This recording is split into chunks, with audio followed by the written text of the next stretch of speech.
Hi, this is Howard Tiersky, CEO of Moving Interactive, with another installment in our Digital Innovation Series. Today's topic is the 3 steps that lead to high-quality decisions. Bringing an innovative new product to market often requires making a lot of decisions. Decisions about what markets to go after, about what type of product to bring to market, what business model to pursue, what features to include in the first release, how to market the product, and many more. And these are all pretty big strategic decisions.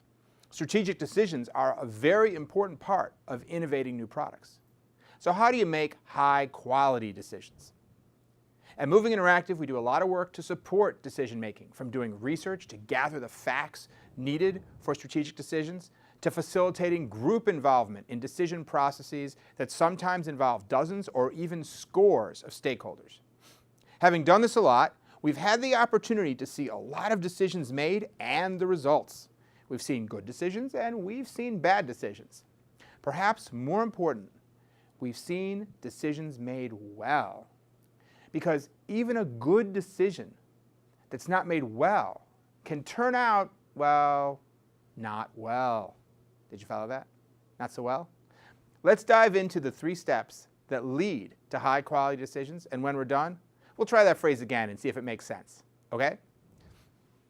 So what is a high-quality decision, or a decision made well? Let's break decision-making into 3 key steps: framing the decision process, and setting the decision up for success. Each of these steps is composed of a set of questions to ask yourself about the decision. So let's start with step 1. Frame the decision. The first question, what are we deciding? A decision is an answer to a question. So what's the question? And is it clear and specific? For example, if the question is, what is our strategy for 2014? That by itself is not a very clear question. How can we sharpen the question to make it more specific? Which of these 3 geographic territories would be the best one to focus on in 2014? That's a nice, clear question.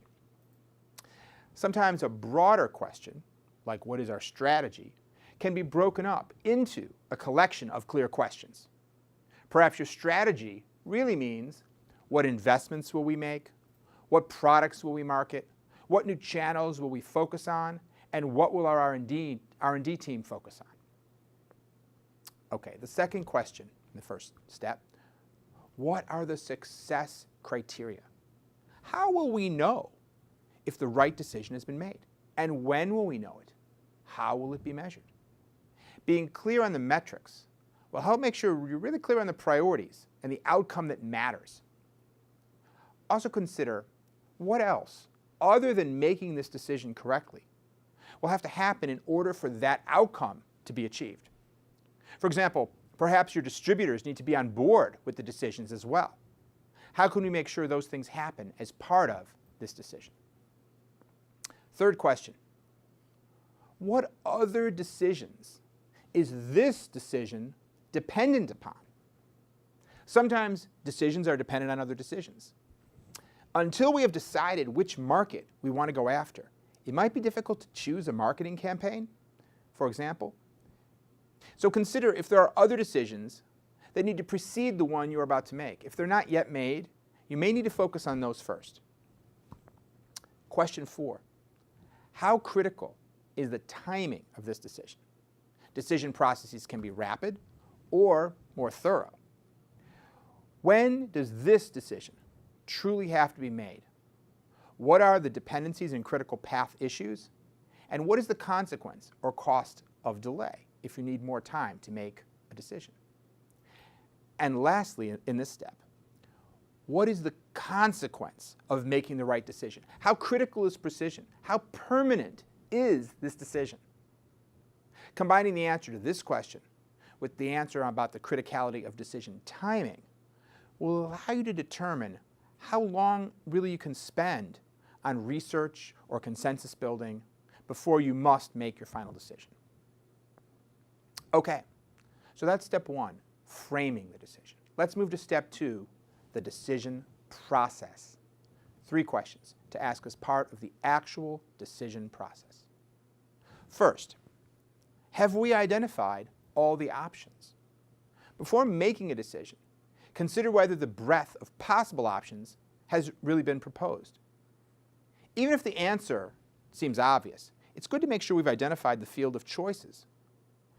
Ask, are there limiting beliefs or assumptions that are narrowing that field of options that we should remove in order to really see the full field of choices? Second question, what are the decision criteria and how should we weigh them? One choice may cost more money. Another may reduce manufacturing risk. Another may create a product with more competitive differentiation. Which criteria are more important? Third question, do we have all the facts? Most decision processes are helped by having facts. Is it clear what facts would, if available, help the decision process? Have they been gathered? If some information is available, but perhaps not everything one might like, have we considered what it would take to get the fuller picture of facts? And facts can both support the weighting of criteria as well as the answers to the criteria items themselves. So that was step 2, making the decision. And now we're going to move to step 3, which we call setting it up for success. So after steps 1 and 2, you might think you know the answer. You framed the question, you've gathered the facts, you've determined the decision criteria, you've weighed them, and you believe you have a candidate answer. And maybe you do have the right answer. But quality decisions are about more than having the right answer. It's about making sure the outcome of the decision achieves the objectives, which is a broader perspective. So 4 key questions to ask in this last step to set your decision up for success. First, have we involved everyone that should be involved in this decision process? Now, it might seem sometimes like the fewer people, the better. You can make a quicker decision. But there are 2 reasons to involve more people in your decision process. First, different perspectives may help color the decision process. For example, it's great to have senior executives weigh in, but have you heard from the people who will be on the ground implementing the decision? If not, they may give you substantial additional insight. But beyond that, consider whose support you need as part of implementing this decision. Have they had a voice in the decision process? Remember this axiom: people support what they create. If a broader range of people feel that they have had a voice in the decision, they may be more ready to support its implementation. Second question, is there a way to build an opportunity to test into this decision? Can we define a 30-day checkpoint where we retain the ability to reconsider if certain indicators are not as we expect them to be? It's great to be decisive, but the ability to know there's a point in the future where we can potentially change direction if the indicators are not what we expect them to be can be very helpful. And if so, what would those indicators be and how will we measure them? Third question in setting the decision up for success: is this actionable? Can this decision be implemented? And will people know how to do that? Do they have the resources? Is it clear who is accountable for acting on it? And lastly, fourth question, how can you communicate this decision with clarity? Who needs to know that this decision was made? And how can we get the message out clearly? And also, it may be helpful to communicate why the decision was made and what the decision process was. Consider if this is the case, and if so, craft your communication accordingly. So you can see that some of these questions are focused on helping you make the abstractly best decision possible, but some are focused on making sure that that decision is successful in the real world. Ultimately, when it comes to strategic decisions, a high-quality decision has, if not consensus, participation from a broader group. It's clear and actionable and well communicated, and has a way of testing success. Okay, so just for fun, let's review where we started. I mentioned at the beginning that here at Moving Interactive, having worked with so many companies on their digital innovation initiatives, we've seen good decisions and we've seen bad decisions, but more important, we've seen decisions made well. Because even a good decision that's not made well can turn out, well, not well.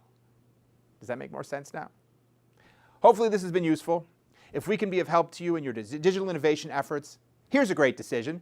Give us a call, and we'd be happy to talk to you about how we can add value to your efforts. Contact info is at movinginteractive.com, or reach out to us on social media, Facebook, Twitter, Instagram, or if you feel adventurous, Google+. Or if you're old school, just email us at info@movinginteractive.com. This is Howard Tiersky, CEO of Moving Interactive, wishing you, as always, tremendous success in all your innovation programs.